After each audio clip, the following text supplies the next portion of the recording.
basically have been a bridge to between the two facets of our fraternity, which is the industrial expert and the student fraternity. NASA India, if I speak about the initiatives that NASA that we have been dwelling into have also grown quite a lot. This year, one of the very key attract of our annual NASA convention is going to be the NIRC, which is the NASA India Research Conference, to delve and align students more into research facets of our fraternity. This year, we also have short film trophy along with our many trophies that we've been delving into. Now, since we're talking about initiatives, one such initiative which was started on the 66th year through our annual NASA Design Competition trophy was to give back to the society by getting into 1:1 scale hands-on trophies. So we've had a very good response in the 66th year and the 67th year of annual NASA Design Competition for the very same thing which we all have gathered here. So last year, ANDC has impacted about 4,000 people across the nation and have engaged around 3,000 plus students in the trophy. And one key attract facet of this entire evening is the grand launch of ANDC publication of 66th year. And for the very same thing, I would really request all our dignitaries, Dean Sir, Ratan Sir, Bhushan Sir, Nilesh Sir, and Kavita Ma'am to join us on the stage.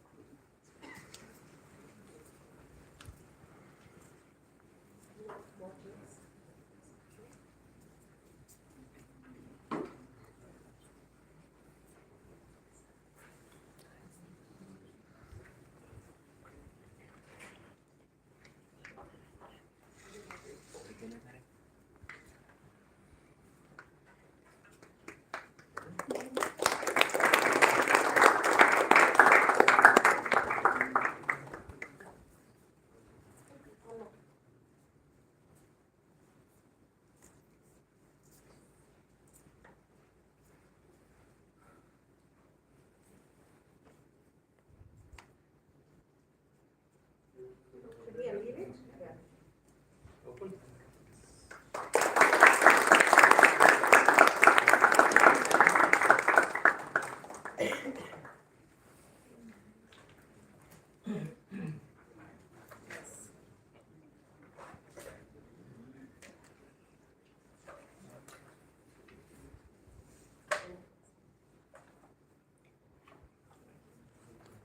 Thank you. Wonderful. Congratulations.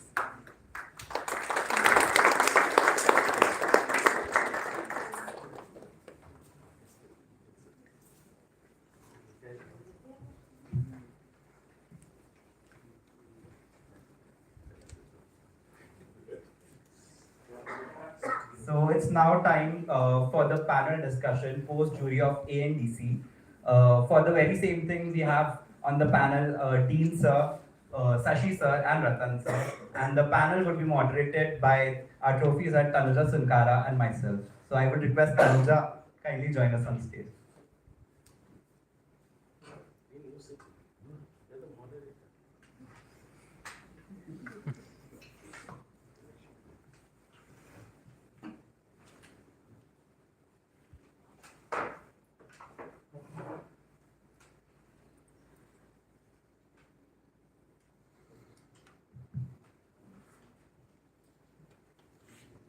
A very good evening, everyone. So, to begin with the panel discussion, the major intention was, as you all know, we've had the NBC jury in the morning session, and it is for a general feedback and comment. And of course, our dear jurors and moderator had quite a lot of bit to say about a lot of things other than trophy and how we can actually delve into architecture, societal impact, and many other things. So, I would request and start off with Sir Dean to address and give briefing about ANBC this year, and then his general feedback. Firstly, I appreciate NASA bringing me on board to mentor this trophy. I think it's an extremely important event that involves colleges. I mean, I don't know how many colleges were involved this year, but it's something which actually bring students on a platform where they can contribute to an architectural direction. So when working out the details of this trophy, I was of course inspired by what happened the previous year of a project which you actually designed, a lightweight project which is made out of waste material. But I also felt that one could take this step further. And a lot of times in architecture, as architects, practicing architects, we sit in our offices and we wait for a client to come and then we design specifically to this thing. While in the outside world, there are issues that are taking place, which we see, observe, we react emotionally, but we're unable to actually use our architectural skills to address it. And I felt that if you as students can actually empathize with those issues and offer solutions, so it's just a starting point, a seed of what could happen in the future.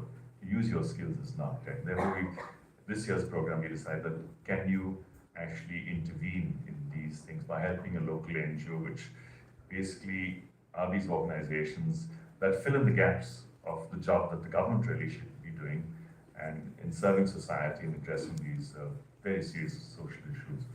And therefore, we encouraged students to actually identify these problems and address it. Since I'm part of a number of NGOs in Goa, and one of it is a legal NGO, which is the Goa Foundation, and from a legal point, even when you look at the judicial system, there's a term called sumoto, which is basically when the judicial system, while it addresses cases which people bring in, there's the case of where the judges themselves see something happening in society and they themselves take action. They're not waiting for somebody to complain. They themselves see. So if we as architects can actually act sumoto and take on these problems and address them using our abilities. So it's inspiring to see that students, keeping aside all their academic work, have taken part in these projects. And what we saw today was extremely insightful of what is possible in these areas. So the videos we saw students actually identifying these problems and getting a hands-on approach to actually making these solutions possible. In the world of architecture, when I first went to Vizag and listened to the students, there was this great outcry of we as architects are suffering. We graduate and we're getting salaries of 10,000 rupees a month, whereas every other career is earning maybe at least 50,000 or lakh a month. So there's obviously something wrong in the field of architecture. So we need to reinvent ourselves as architects, and how do we really be effective? Salary aside, the moment you're effective, you will be paid for it. So obviously it means that we're not effective in this world of architecture. And through the presentation that we saw, that there's a tremendous skill of communication that was taking place. The videos were fairly well, presented. The research work, you can see there's a certain depth that is there. So we need to hone our skills and actually get into areas which we don't think at the moment is architecture, but very much is. And that's the ability to communicate our ideas and the ability to actually hands-on see them through to the end. Thank you, sir. That was very well put. Now I would really request Sir Ratan to give his feedback.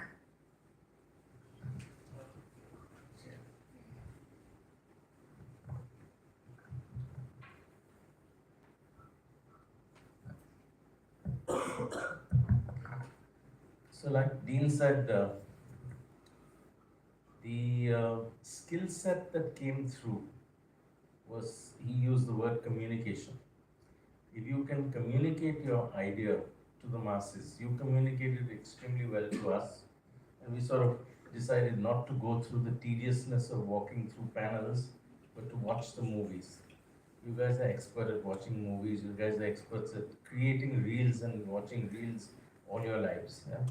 And having said this, once you can communicate the central ideas of what you intend to do, I think you'll get a huge following of people who will buy into your idea and actually work with your ideas to make it a success.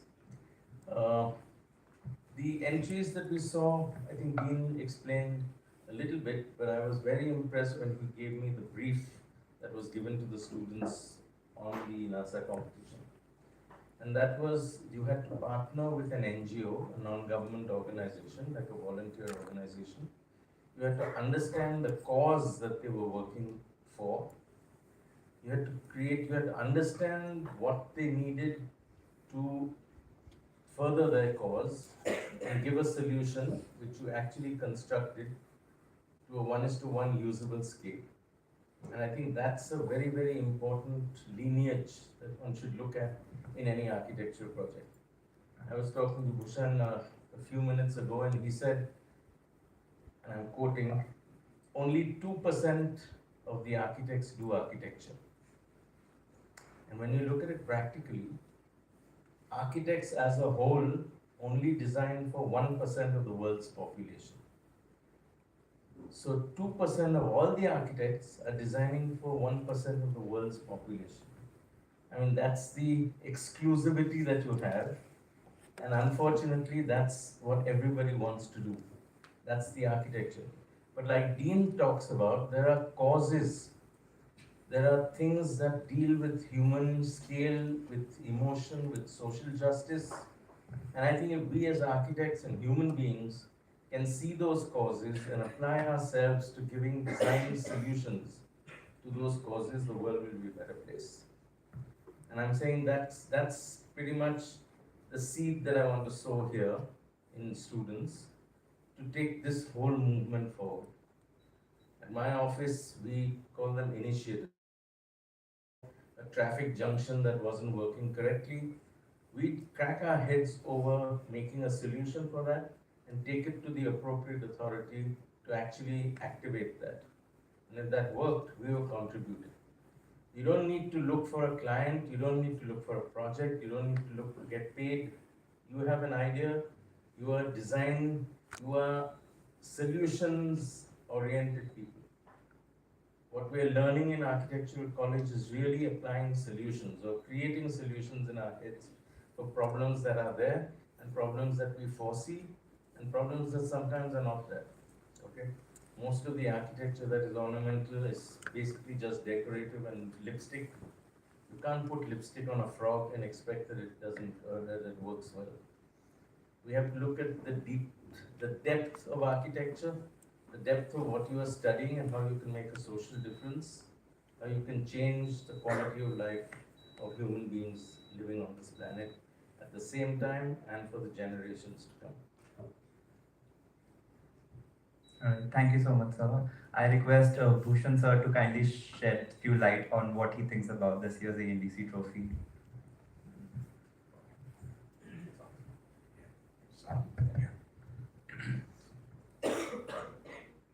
It's really tough to talk about something which we saw in the morning. Because before that, okay, I had gone through about 17 of them before. So it was a tough time even to select 5 out of that, because we had a variety of responses. So I really did not select, I created them and gathered them, select, you select according to what you want, and then 5 of them came from that. So like that, totally we had 14 of them in the afternoon, in the morning, and it was, as Ratan has said, it was very delightful to see all those things shown there, very well communicated through posters and also through movies and those films. Of course, they are not films; they are digital. Okay, but film is it's a kind of word which has come into being, and we call it movie or we call it film. It means that it's a moving images. And communication has come a long way from what it used to be and now. The people were generally the architects quite in the last 50 years of architects communication. If you look at the architects, generally very poor in communication. traditionally. They don't talk at all. And the people like Jeffrey Bawa never talked in public. He was invited to many public functions. He said, "I will not come." And I don't think anybody has seen except those people who are. I hope you know who Jeffrey Bawa was. I don't know. Jeffrey Bawa was one of the greatest architects lived in Sri Lanka. Okay, he's quite well known all over the world. And this great architect never addressed any gathering in public because he doesn't know how to communicate in public. And hardly anybody has seen his photograph. In fact, if you look at the publication called Jeffrey Bawa, you see a photograph of he sitting, turning against the, you see the back profile only. I'm telling one example. Like that, there were many people were generally shy. The architects used to be shy and they were not opening up at all. So it is perhaps the last 30, 40 years, verbal communication has improved tremendously. If you give a mic to somebody and most of you will be able to speak for half an hour without difficulty. That is a very positive thing from what it was and what it is today. But at the same time, whether your communication is, people used to say, even not only here, I speak through my buildings. Buildings have to talk. I don't have to explain it to you. That was the attitude before, but that is not today. Today is the time of marketing. You will have to sell your ideas. If you don't sell, you will not be able to survive in this world. That is the situation today. Architecture is no more practiced the way it was practiced for 500 years or before, even before that. So if you look at the history of architecture, what was the architecture we learn about?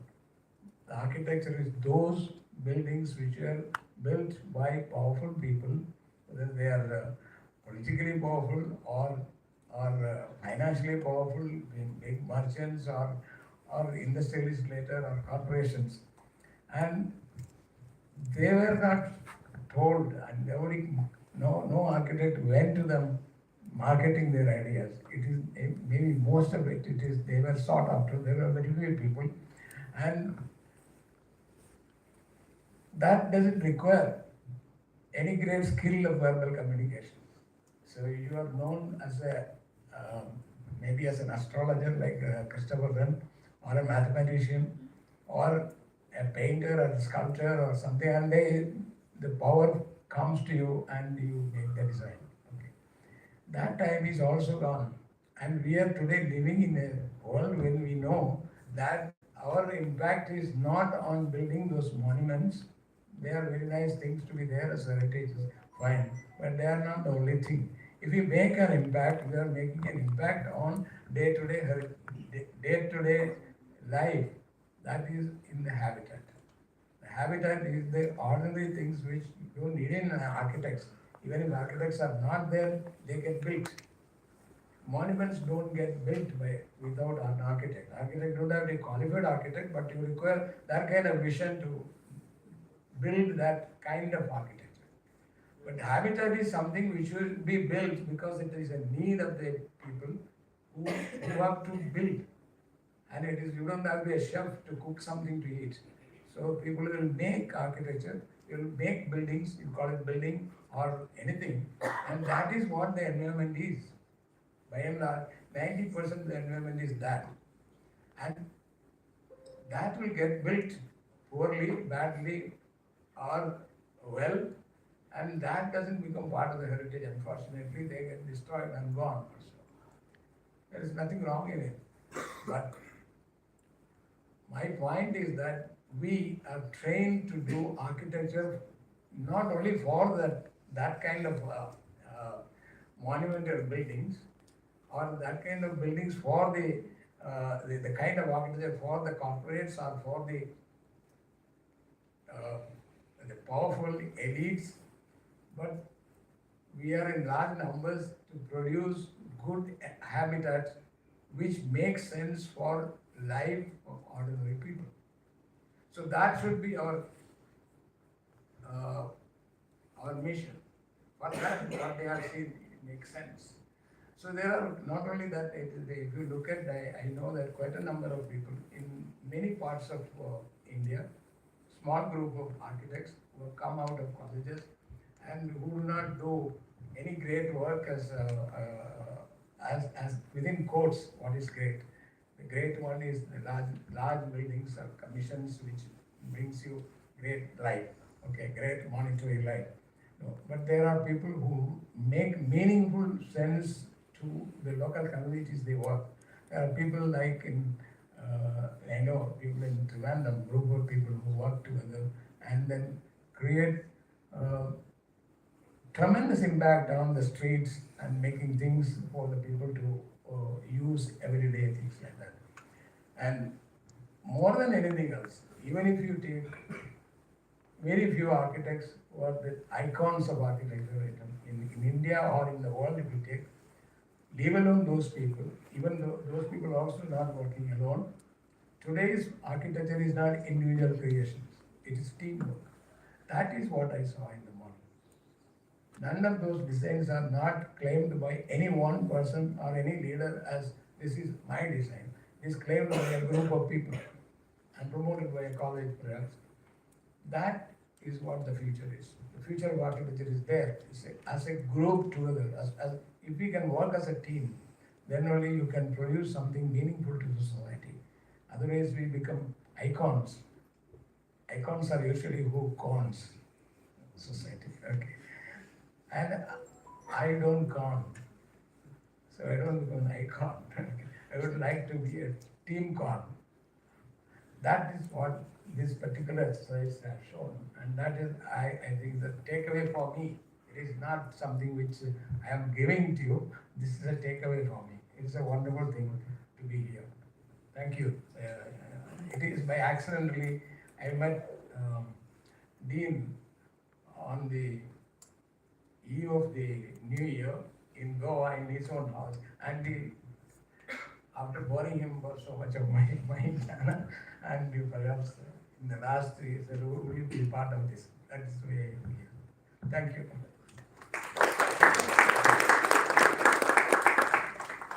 I think Sashi's brought up an extremely important point, that is team spirit. I mean, both Sashi's sons work for Zaha Hadid's office. And you think of Zaha Hadid's buildings, these extremely iconic buildings, and you think of this one figure. But behind that powerful sort of gamut of work that they do across the world is these massive teams of people working on specifics, whether it's structural systems, it's form, parametrics, whatever else.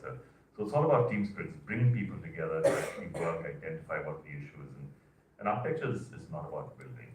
It's so many components and layers to it, which are extremely complex.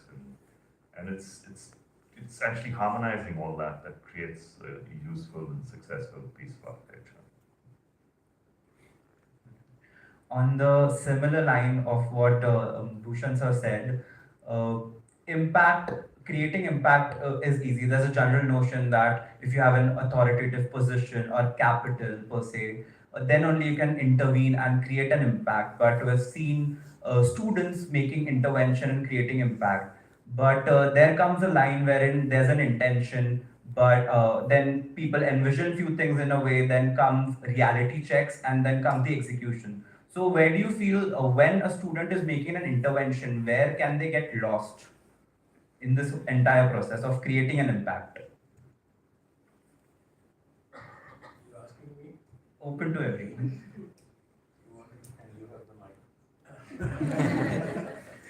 Yeah, which means that anybody who takes the mic has to say.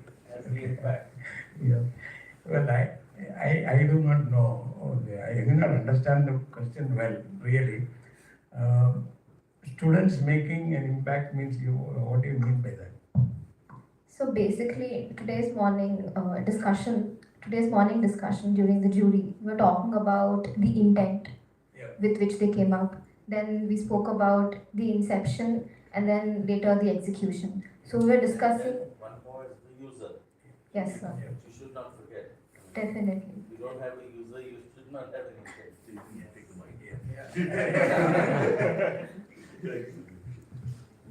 So that she's explaining,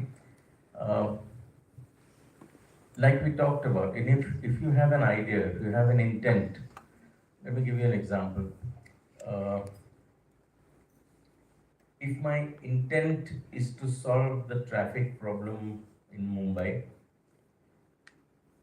by the time I come to the inception, I think that I have a solution and I create flyovers. Okay. And by the time I execute the flyovers, my intent of creating or solving the traffic problem in Mumbai has been enhanced because under the flyover there's chaos.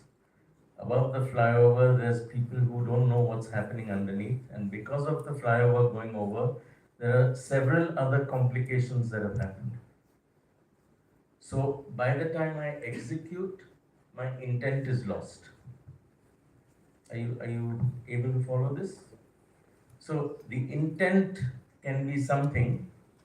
By the time you have an inception of what you want to do to solve that something, and by the time you execute it, there are huge gaps that follow. And I think we were discussing what are the gaps.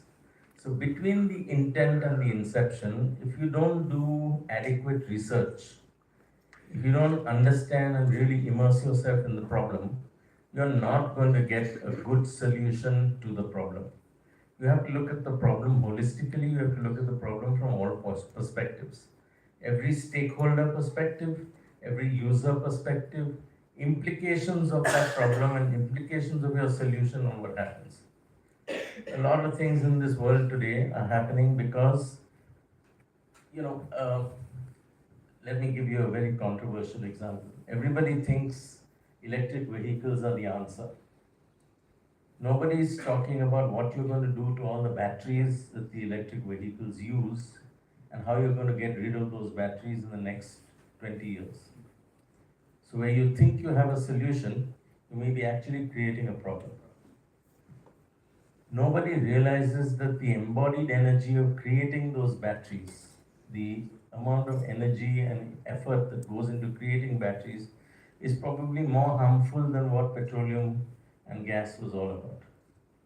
So you have to look at the pros and cons of everything before you take decisions, before you make up your mind that EV is good, I'm going to buy an EV, everybody buys an EV, it's fashionable. Okay? Sometimes it's better to be on your bicycle and worry about those kind of issues than worrying about or taking a stand on things like that. So I think that's pretty much where we are looking at the gap in terms of researching correctly what the difference is. Yeah? And between the inception and the execution, I think the gap is sometimes knowledge, sometimes technical know-how. And if you don't have that technical know-how to be able to execute what you've thought about as a solution, that's where probably failure happens, and then you start compromising, you start diluting, and things like that. So I think that's pretty much the line out. And one mustn't forget the user. So between the execution and the user, you have a big component of maintenance, durability, ease of operation, etc., etc. So I might create a beautiful project or a beautiful object, but if I don't know how to maintain it, if I don't know how to oil and grease it and keep it working, I don't know how to power it up and keep it running, it's useless. And the life of that project or object becomes immediate, as in you die. We were just talking about that in Vikram, where's Vikram here? Anyway, we were talking about, I buy a 3D printer, okay? One little part breaks, I don't know how to repair it. My 3D printer, which I bought for so many thousand rupees, is useless. I might have all the tools, I might have all the raw material, but if that printer doesn't work, and sometimes it's an electrical plug that may be a problem or a wire that burns out which you can't replace. So one has to look at that entirely in its entirety before you take decisions on where you want to go and what you want to do, etc. Anuja, if that explains. Yeah, if I could take Ratan's point forward here. I mean, Ratan brought up a very important point really about the whole process of design. And we can actually see it in the competition today. is there were these little gaps. But all the projects had interesting solutions. We could notice these gaps in the process. And that process is actually the way we think as architects. I fortunately, and I think Ratan's office and definitely Bhushan have been involved into a level of detailing which is almost like a product design thing. And I partner with a product designer who keeps on calling me up and saying that, your architects are very linear in your thinking. You don't follow a proper process of, designing it, taking stakeholders on board, prototyping it, testing, interviewing users, and which is so true actually, because for us it's intuition. We design, we think, we come up with a dream that we say, okay, my building is going to look like this, and we do. And we don't really go into the great depth of seeing, does it really work? Can we go up to a certain level, pull back, engage with other people? And when you talk about users, what Ratan talked about, we think the user, we're doing a house, the user is the owner of the house. But what about the maid? What about the driver? What about the visitors? All those are users as well, which you generally ignore. And that's the lacuna that we have really in the architectural process, which we need to identify. So if you have the chance of actually getting involved in a far deeper design process, you will find those little gaps and address them in your architectural design process. Thank you, sir. That was quite elaborate. I think to give it a direction, the whole intention to bring this point of intent, inception, execution, of course, user, was to give a general major feedback for this year's AMDC is that students have picked up the correct topics, or maybe they've explored topics or sensitive issues, but then somewhere in between there are certain gaps which they can overcome by proper research, maybe spending quality time with users. These are all few things that were quite briefly discussed in the morning. And also Sir Dean has pointed out about product and project. And Sir Shashi Bhushan was saying in the morning that there's a difference between a product and a project when they were evaluating entries. Maybe Sir can take us forward on that and how it is important for us as architects to understand the difference. How many people have actually participated in this project in the NASA? 1, 2, 3, 4, 5, 6. Okay, lovely. How many people have actually seen the exhibition that's put up? So good. So you all know what we're talking about.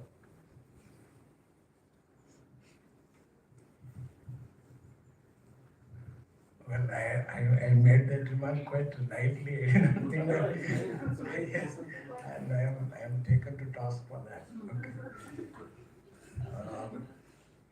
Okay. Actually, everything is a product. Even a human being is a product. Product of labor, product of love, product of whatever it is, call it. So there is nothing wrong in calling an architectural piece, a building, or a city as a product. But then certain things are evolving products, certain things are end products. So product is the one, if you take in general parlance, product is something which can be manufactured, multiplied and used. Okay. A project is one, it is by itself complete once it is done, and you don't replicate it. And it is fixed on a place in a context. So a building is, when a built on a particular site, is a project. A dam which is built across a river is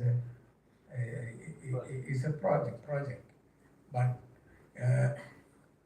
a dam could be a product if it can be put in any river, okay, across any river, and it is a product multiplied, made it to a very number of units and all that and put together, that becomes a product. That is commercialized also. So when you have when you look at the whole thing, there are some certain things are products like that. You work together and created a product which can be used, taken away and move around. But certain other things are which is built for a particular site, for a particular purpose, and that could be replicated only as an idea, but not the same thing can be replicated. So that is very similar to art. Art can be done again, only it can be photographed or printed. But craft is replicated. Okay, it is a handiwork. Anybody can replicate that. And now computer can replicate art as well. as well as architecture can be replicated, that we think. But the next level of architecture is replicatable architecture which is unique. Okay. That is what is happening all around the world now, slowly coming up. None of them are going to be replicated. We think that architecture, intelligence, artificial intelligence is going to replace architecture. It will not. But you are going to be a different level of creators. That is what I feel the morning discussion also.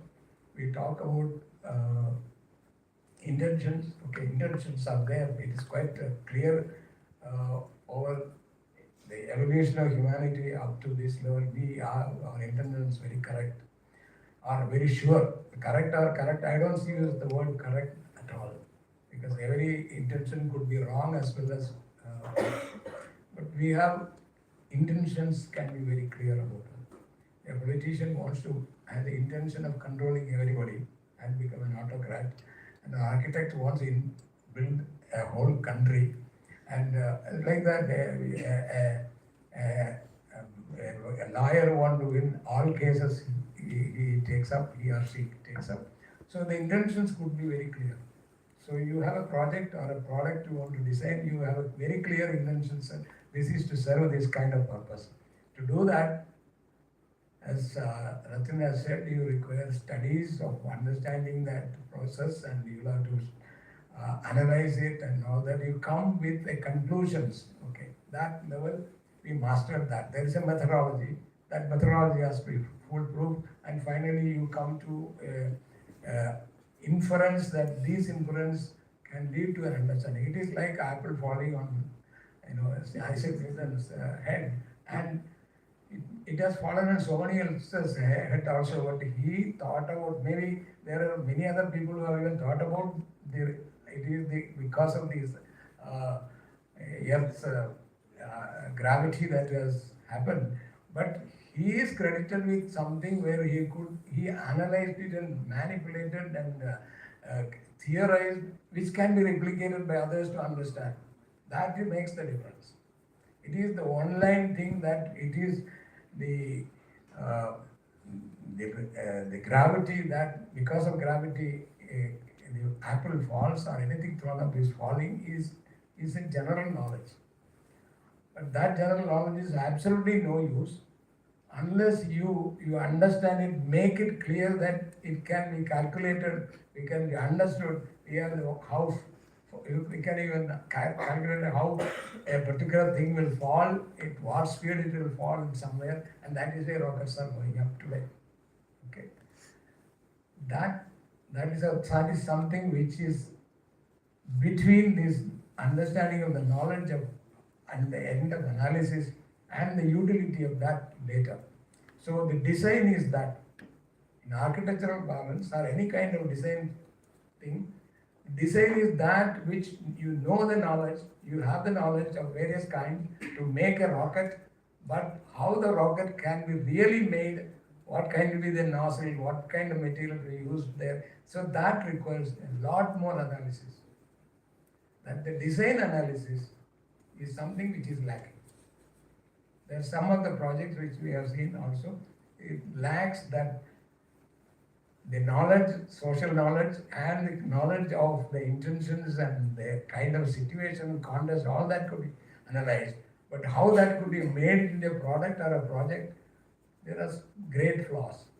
That is a prognosis of the what has gone before, and that can be put into a design. And that part is in many student projects, many architects situations, it is not enough time spent on that. We spend a lot of time in convincing somebody after the design. We don't convince ourselves before the design. We study all the data, and that is analyzed and make good presentation.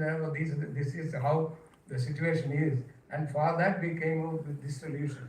But there is something happened in between that is not convincing, because we are not spent enough time there. We are not, traditionally we as students do last minute design.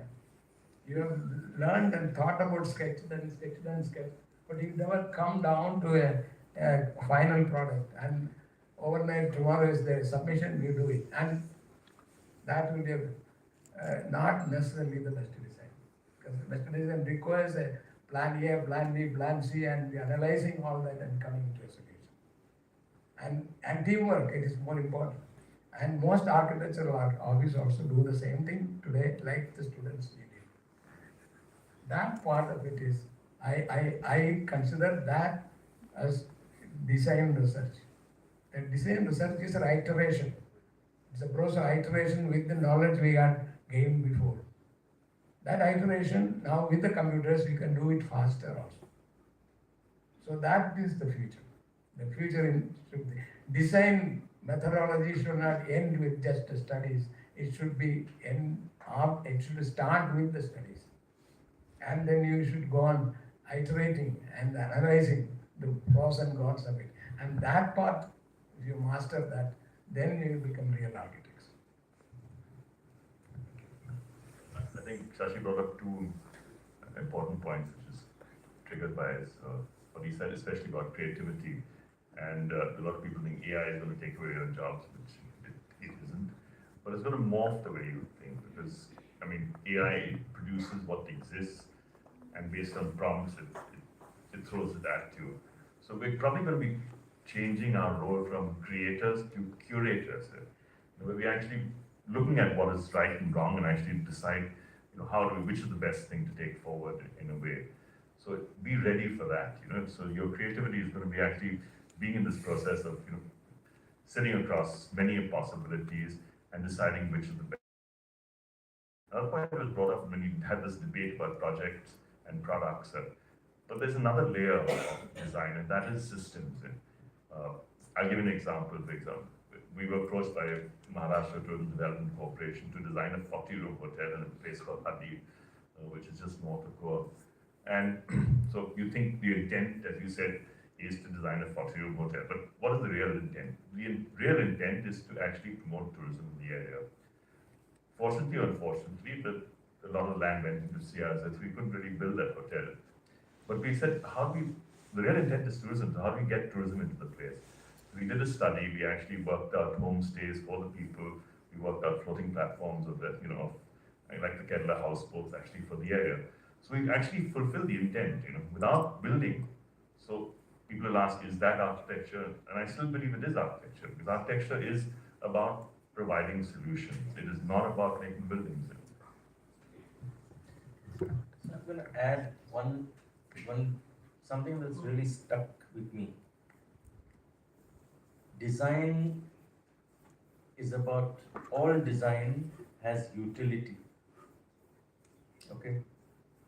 All art has purpose.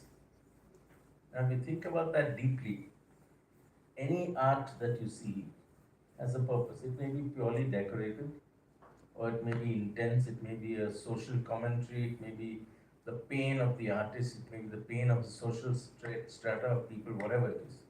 So that is a purpose. But all design has to have utility. I think I'm just adding that slight.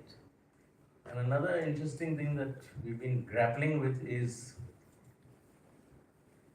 we all build buildings, as architects, that's what we do. Why is it called a building? And why isn't it called a built? And that's a strange situation, because if we say a project is supposed to end when it's built, then why are we calling it a building? It's a continuous process. Now, my interpretation of that is primarily because the user is using it very differently sometimes from how we intended it to be used. And I'm just giving an elaboration on that, which is basically how you can look at architecture from various different lenses and have your own interpretation of where we are going and what you want to do with those buildings. And I think that's where I'm looking at. Why not built, and why are we still calling them buildings? And we were talking about dams. Today there are inflatable dams that are being used to block water, and those are products. Yeah.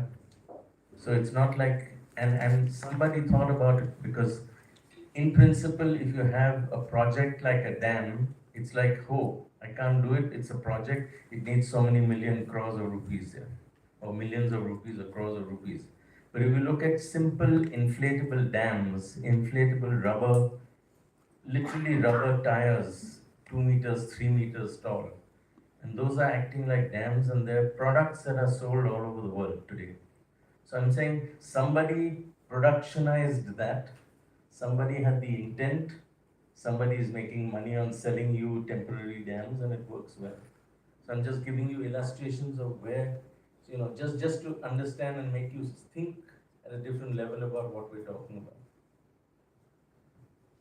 On the similar lines of taking incentives out from this conversation and what we observed this morning, the intent that the students had was very clear. They chose some particular topics, very sensitive topics that are there outside of the society. But it's a question basically. Do you feel there's an extent to where an architect can, intervene and make societies more equitable, or there are many more stakeholders to that whole process of making societies more equitable and inclusive? The role of the architect is primarily to be sensitized and sensitive to what is happening in the world today. Okay?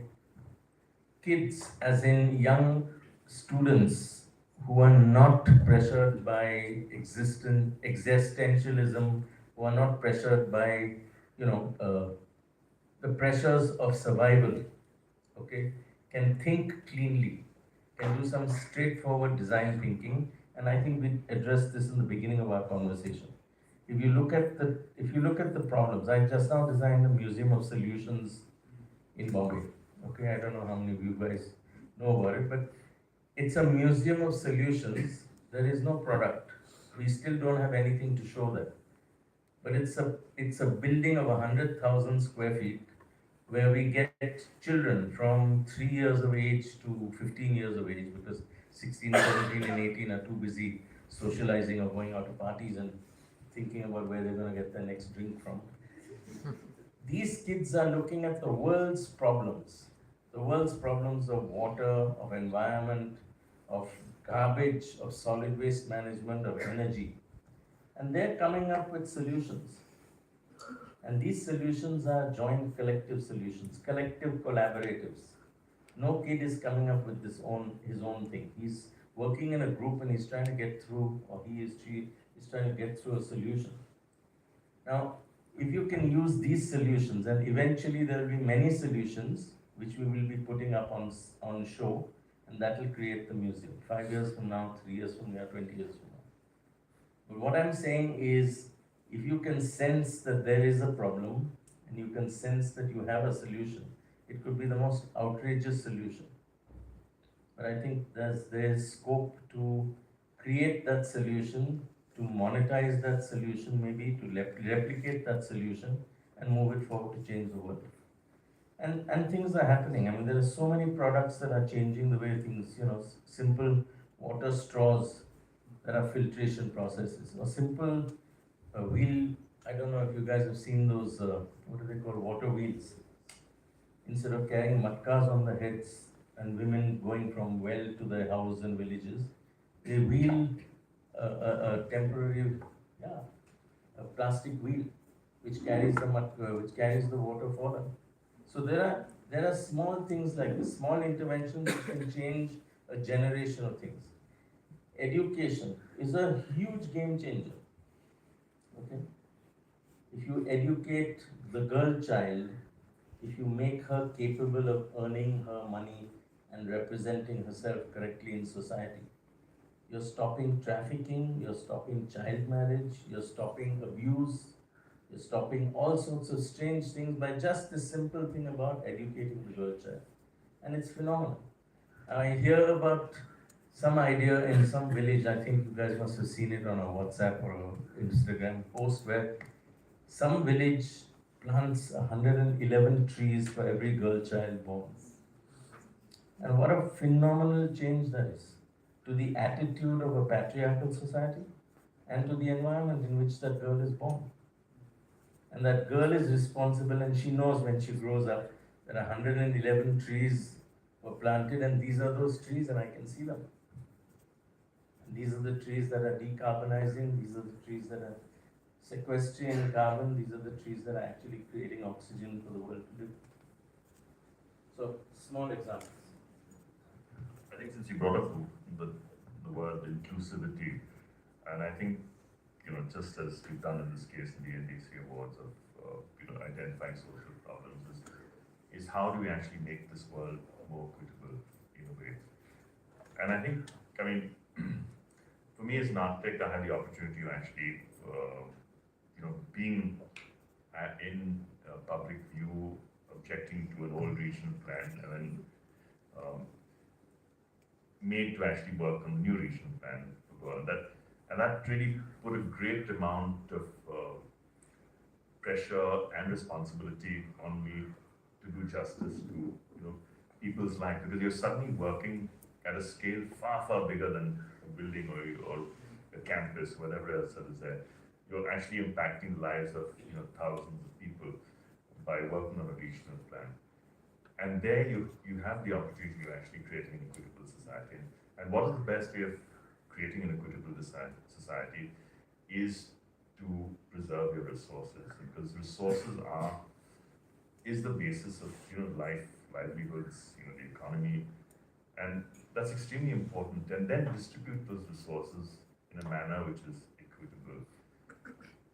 And we as architects have that great ability to actually see things holistically. We're trained that way. We're actually able to see the big picture. And of course, we may be acting these very small interventions of what they call buildings, but we are able to see that bigger picture.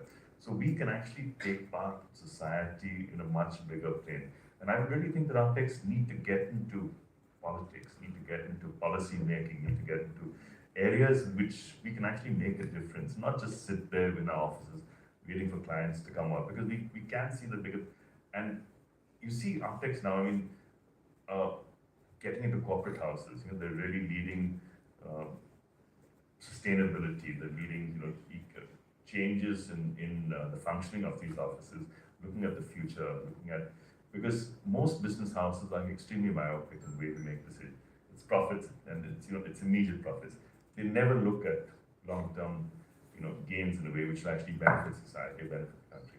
So it's important that we as architects can contribute in a way which is seemingly unconventional to the way we're trained as architects, but take on that onus of actually using our skills for the betterment of society.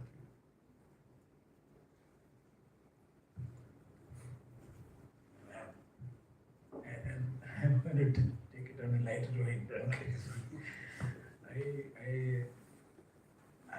I actually don't agree with some of the things which are said. The kind of words which we are using, sustainability, for example. I don't know the original Redland report. I don't know whether I don't think they have used the word sustainability in the name, in the way we are using sustainability today. Okay. But that has gone a long way. That is how the words itself change meanings, and it could keep on changing. One of the things which I notice is people very freely use equity, and also very, very freely use another word, solutions and problems. The problem itself is a problem. The problem, the idea of problem, we are using like mathematical problem. Okay, a mathematical problem has to have a solution. So architecture, we have been taught like that. The modern architecture started with converting everything into a problem and you finding a solution to it. I don't think architectural design is a solution of anything, nor it is addressing a problem. I look at it, it's a reaction to a situation. It could be positive or negative, it is not a problem. If there is a reaction, there is a situation exists, you manage that situation. For that, you require a management. It's a reaction to that. A slum is created is a problem from our point of view, but it's a solution for the people who cannot afford anything else. I mean, it is like things, it is a reaction to a situation. Look at that. You have better situation, better design or better way of dealing with it, you call it a solution. Or if you don't have anything else, whichever you are poor thing you can do, you call it a solution. It is not mathematics. So I disagree with that. And it is actually what we are doing now. I am using the same words, you are using the same words. We are trying to make a verbal, exercise. And that is different from the design, actually. Yeah. So we should stop talking and. Yeah, exactly. I think we are talking too much. But I think, when you talk inclusive, you must also look at participative. Because if you feel you're being inclusive, it's your perception of what you think is working. The minute you look at participative, it becomes a completely different activity. Yeah, it becomes completely ownership. It becomes a success. Yeah, it's not a push down. It's a bottom up approach, etc., etc. So I think these are very important. And since we've been talking sustainability, the new word that we're using, of course, again, it's a play of words, but sustainability keeps stuff at the same level. You're sustaining stuff. You're not growing. If you use regenerative, it's pretty much like you're growing. It's like you're sowing the seed for a better future. And I think that's the word that we're using these days. To illustrate the sustainability story, I think all of you guys know the 3 R's of sustainability. We start using Reduce. Yeah. So if you add refuse as the first one, you don't need to do the other 3. And if you don't refuse and you have to do the other 3 and you can't, then you use regenerate. Okay, so if you look at a refuse, then you're reduce, recycle, reuse, and then regenerate. Okay, so I'm just leaving that on the table because sustainability is the basis of Bharati Vidya Peeth. Sorry, you were saying something. Now, we hear the word resilience. Resilience is more often used than needless. How resilient you are makes your survival easy. At least we think so. Even that, after some time, we'll find that is not a solution. It's a problem. You have to have new words every year. Yeah. So we invent words. In the final thing, we are only inventing words. Actually. So we are doing today what our ancestors used to do naturally. Okay, but we created the problems, we created the issues, now we're trying to find solutions to them. We're giving it new words like sustainability and resilience and recycling and regeneration. But if you just stayed where you were, it's fine. We have a circular economy now. Economy is becoming circular. Go guys. So I think a lot of it has been spoken here. Right from, of course, to sum all of it up, the strengths of this year's entries and then the feedback, suggestions, of course. I think everything was well put. It was quite holistic as a panel. We were talking about, of course, our main intention was to get a process of architectural designing into picture, then the societal impact we as architecture students should make, and so on. So I think everything was well spoken and taken by all the panelists here. I think we can open the floor for questions unless you have anything else to say. But I want you to talk about the corporate environment and social issues. The mattress story. Okay, yeah. So, Here's the mic. basically we look at the NGO sector and now this is driven by people who say have an emotional connect with certain sections of society, so dealing with say transgender, dealing with the blind, dealing with animals which need care. And this is really philanthropic sort of work, people putting money down. But there's also a corporate world. The corporate world has this thing called CSR, which is corporate social responsibility, which is a compulsory 2%, which they have to pay, which they actually are very miserly about. It's almost like, gosh, I have to do it now. What's the best way? Whenever they do this corporate social responsibility, they also want their name in bright letters up there to see that we did it. So one classic example is what actually happened in the streets of Karachi, where just as in India, there are people who live on the streets. And so this mattress company had this little hoarding, which was at the side of on the footpath, which was sitting on 2 poles, and it had this hoarding, so mattresses there. And at the back of the hoarding was an actual mattress with a plastic cover. And at night time, you could actually swivel, it was pivoted in the center, you could actually swivel the mattress, and people could sleep on it. So street dwellers could actually sleep on that mattress over there and use it practically. It wasn't just a plain hoarding, it was functional. So suddenly they not only are taking the mattress, they're actually showing that, it is doing good for people. It's taking people off the street, away from rats and cockroaches, which roam the street, away from the dirt in the street. And it's contributing to society. And the goodwill of that one gesture was 10 times more than what that simple hoarding said, so-and-so made mattress.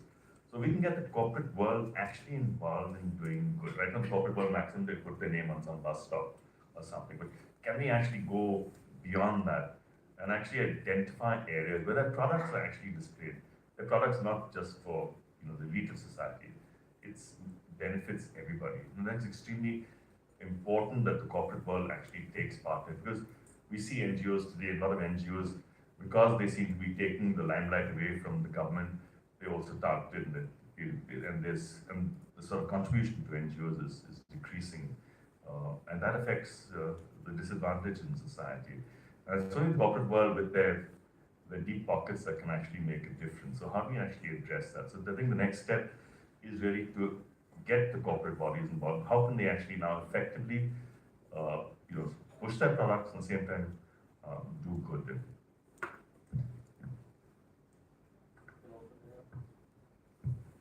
I think this panel can be a place of endless discussions. There are many other topics, many discussions that we do have, but I think we'll open the floor for audience, for questions, queries, opinions, or you could disagree like Shashi sir and give up a new thinking.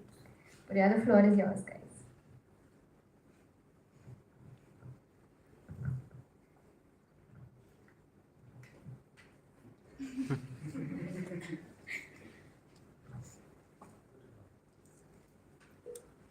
Why don't you just Yeah, sure. Is it audible? Yeah. Yeah. So, as architects or as design students, we generally have multiple aspects that we consider for a design. There is functionality, durability. So, while working for this competition, we were working with NGOs, and the NGOs weren't really aware of all these aspects. For them, it was like we have 10 requirements, and we want all those 10 requirements fulfilled in that one structure itself. So somewhere, while designing, I feel some of the aspects were compromised. So as students or as architects or for competition like these, what are certain aspects that we should prioritize on?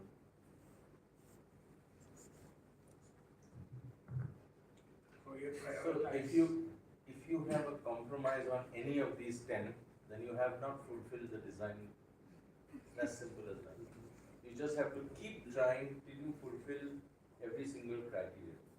And if the criteria are pointless, then you should be in a position to say that the criteria is pointless. Okay? It's like a blind client coming to you and saying, I want a red colored bowl. Okay? And you have to challenge that by saying, but what's the point? And if that client can tell you that he wants or she wants everybody else to see him or her drinking from a red colored bowl, that's valid. Okay? Just because he or she can't see the bowl color doesn't mean it's not valid. You understand what I'm saying? So it's a sensitive topic that you're asking, and to me, we keep trying till you resolve. I mean, that's the way I function. I don't know how you guys will function. Unless you solve every single challenge on that table, your design is not successful. And the other thing is, the to think out of the box. Really. Like one of the sort of entries had this thing of a pavilion for the blind. So basically, it talked about how blind people could feel different textures and sort of and understand that underfoot experience and hand experience, on these different textures. But I would look at it differently because these disadvantaged people are actually looked down upon. So we keep them as a separate section of society. And we don't really understand the challenges that they go through. So what if in this pavilion, which is meant for the blind, we're able to create greater respect for them? So can we actually get the general public to experience what it is to be blind here? And then there's a far greater experience. It's like, say, when in colleges you do exercise for, say, universal accessibility, So we tie up a student's leg and say, now try and walk around. You get onto a wheelchair and move yourself, blindfold yourself and go to space.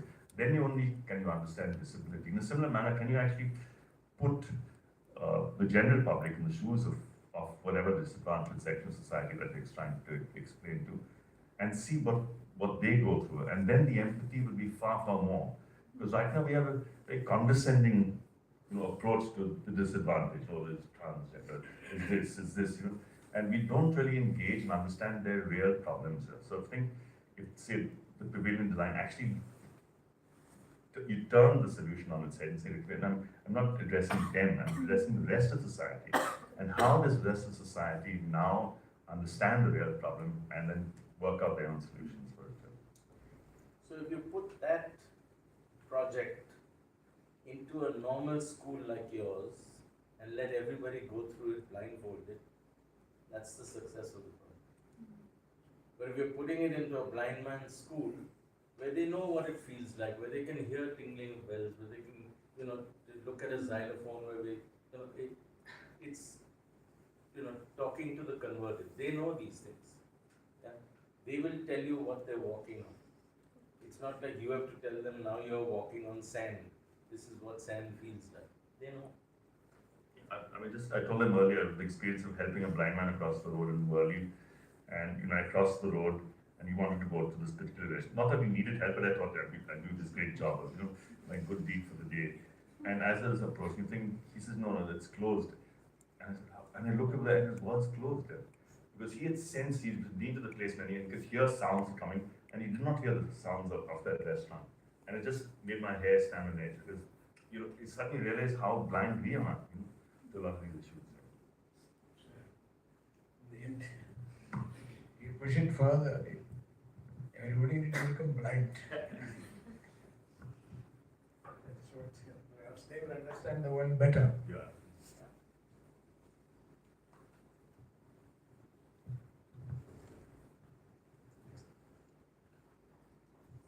Any other questions?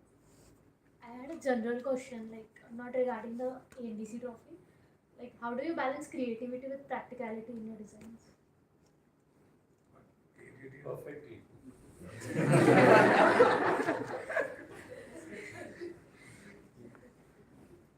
That's my answer. How do you balance creativity with practicality? Practical. People ask this thing, how do you make things something beautiful? If you design it well, you don't have to bother about making it beautiful. It will become beautiful. The starting point has to be, design has utility. It has to work. Okay, if it doesn't work, then it's not design. Then you just put it up as art and bullshit your way through, saying this is so beautiful and it works like this and it looks like this and things like that. I mean, there's a lot of that. If you look at your Instagram, there's a lot of WC designs that you see on Instagram that look like a shoe and look like a boat and look like a racing car. But if you can't crap in it, it's not working.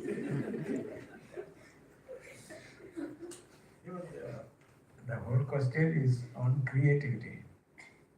The practicality, what is practical, what is not practical. But what is creativity? You're asking philosophical questions. No, I'm asking, what do you think is, what do you understand by creativity?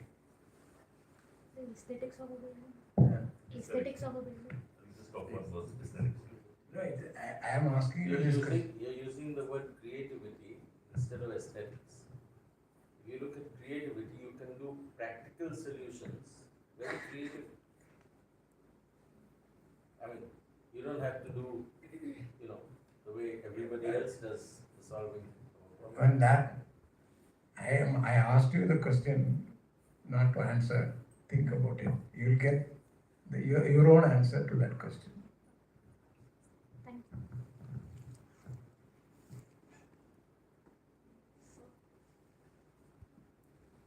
So if we talk about the time period of houses and buildings, in the past they lived in villages and mud houses, and nowadays are very much high-rise buildings.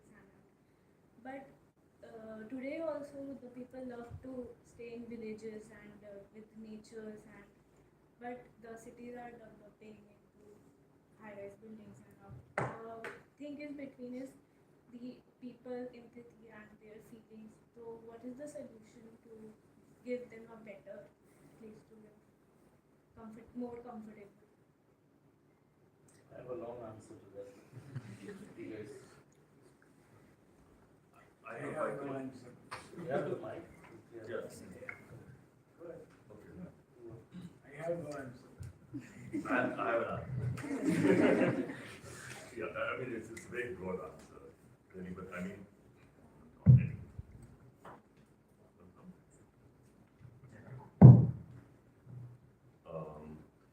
I mean, the quality of life that we see today, because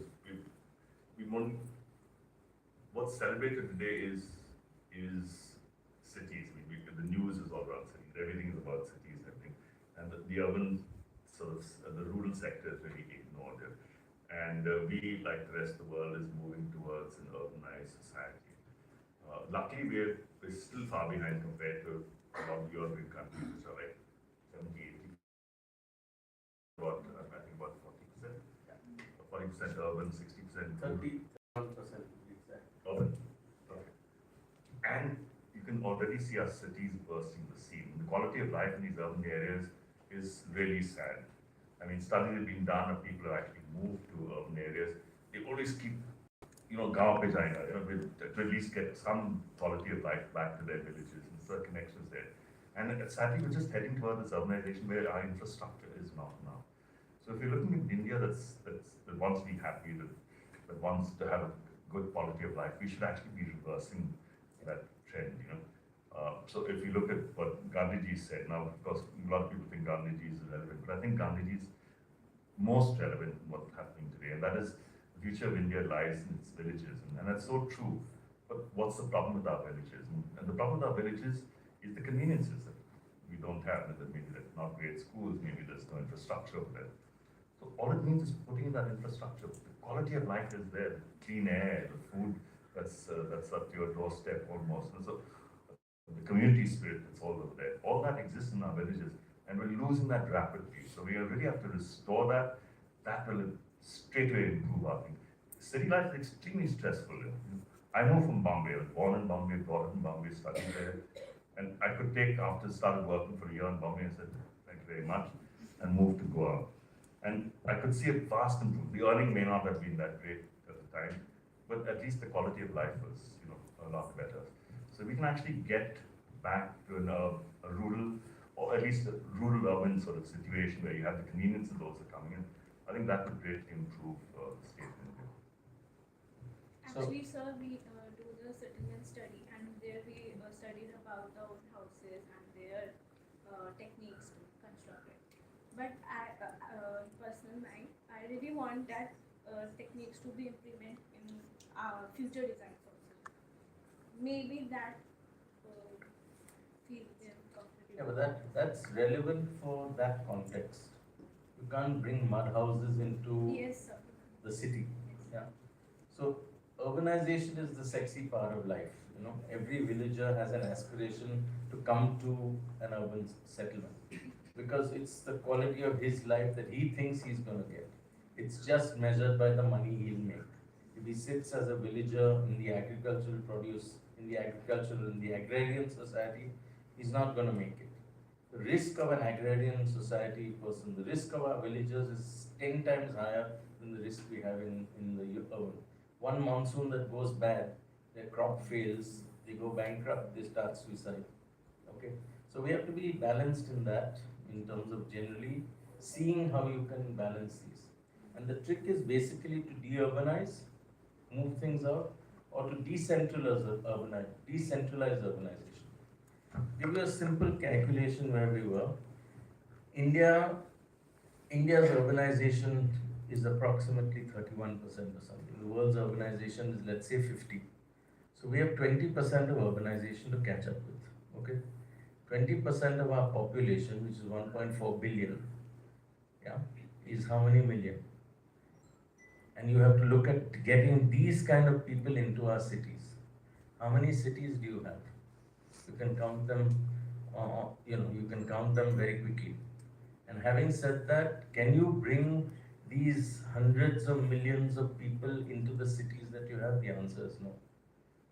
So the trick is either you push them back into the villages and their aspiration is broken. You dare not. Who are you? What right do you have to say no? You don't come to the city. You stay in your village. You don't have that right. Yeah, but you can create new urban centers, decentralize, and look at smaller conglomerates, smaller magnets of cities, which give people everything that they want in terms of the quality of life. The most important thing is our quality of our urbanization. I mean, nobody's talking about the quality of our urbanization. Everybody's talking about quality of life. What does quality of my life mean? That I have a car, I have a driver, I have a house, I have TV to watch, I have a club to go to. That's not. Yeah. Or you suffer that, or you want that, and therefore you suffer an air quality index which is, you can't see in Bombay today. You can't see the skyline in Bombay today. So those are the, I'm stopping here.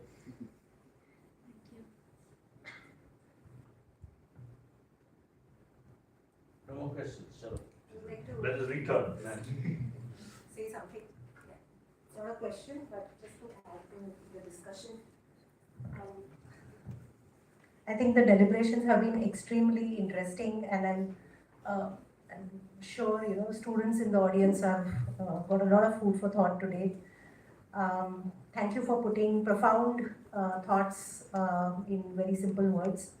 To add to what has been discussed, I think a solution cannot be claimed as a solution until it is validated by the users.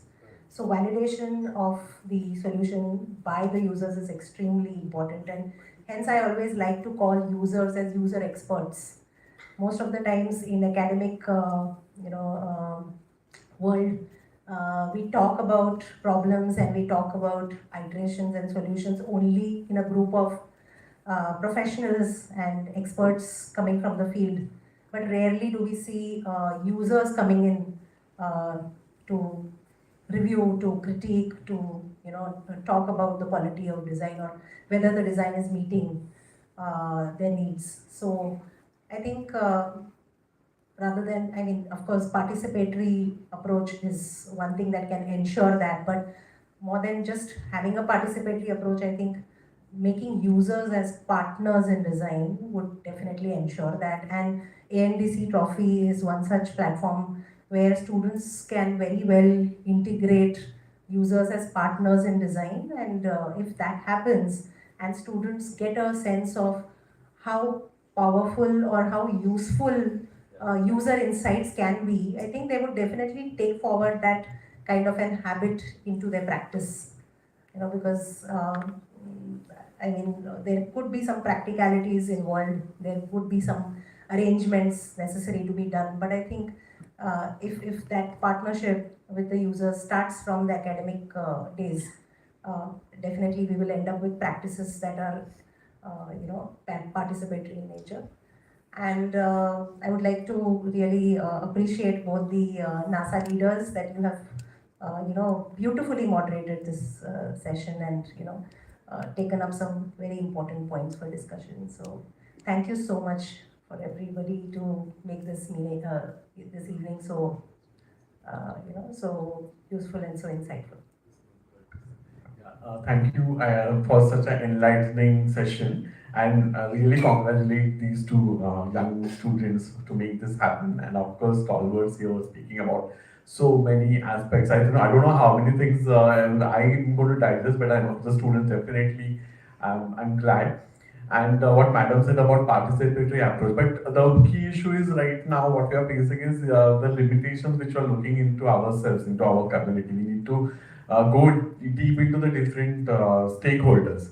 Right, the one point which you were talking about that when we were thinking design, who is the key person which we are looking at in a design fraternity?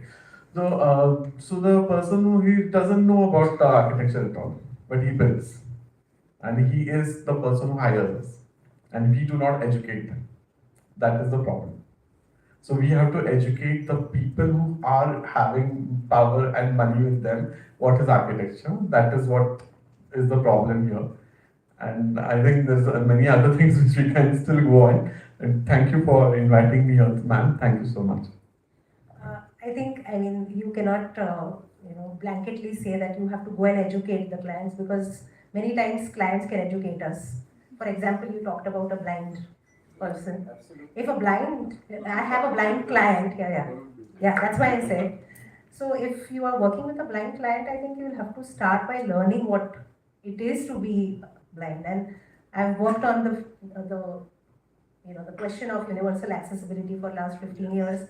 And believe me, more than books or research papers or anything, my interaction and co-working with different kinds of disabilities has helped me immensely to understand what they expect from an architect. So I think these are the sides that students should understand. We're picking up on sensitivity, and Dean used the word empathy. It didn't come through clearly. Yes. But empathizing and sensitivity is basically what you have to have in your system. And to do that, you can't have an ego. There is no space for I, me, mine. Yeah, it has to be for everybody and universal. Yeah, I think that's the important. Sorry? Icon. No, but just picking up on where you are, when we have these architectural discourses, if it's with students, it's preaching from the top. Yeah? If it's with architects, it's bitching about clients and fees. Okay? Or the insensitivity of the patrons that we have who can't understand what we're trying to do and can't this and that. But are we making the effort to actually go there and tell them? That's the point. And the minute we collectively do that, it becomes nahi tu bet na main baat karta hu. And then it becomes ego. And then it becomes, I'm talking to him, but my uncle knows his boss, and his uncle knows his father. And then it becomes a whole hierarchical situation. So that's the unfortunate problem. So the clients will come and say that I know AI. Yeah, no. Now the client comes to you and says, Pinterest, yeah, aisa karo. But anyway, we can go on and on. Yes. Guys, great job. I think you captured our discussions extremely well. You brought up, I know you have a lot more questions, but we can always continue the discussion. Alright, with this, I think we've come to the end of the panel discussion. This forum was quite insightful, and I am very sure each and every person in this room had something or the other thing to take away from this whole conversation. So I would really like to thank all our panelists, Dean sir, Bhushan sir, Ratan sir. I would also like to thank Kavita ma'am for providing us this beautiful campus for the AEDC jury, and Nilesh sir to come for our book launch. So, and of course, without students, we cannot do anything. Thanks to them and our dear faculties. So, yeah, I think let's wrap it up. All right. Thank you so much.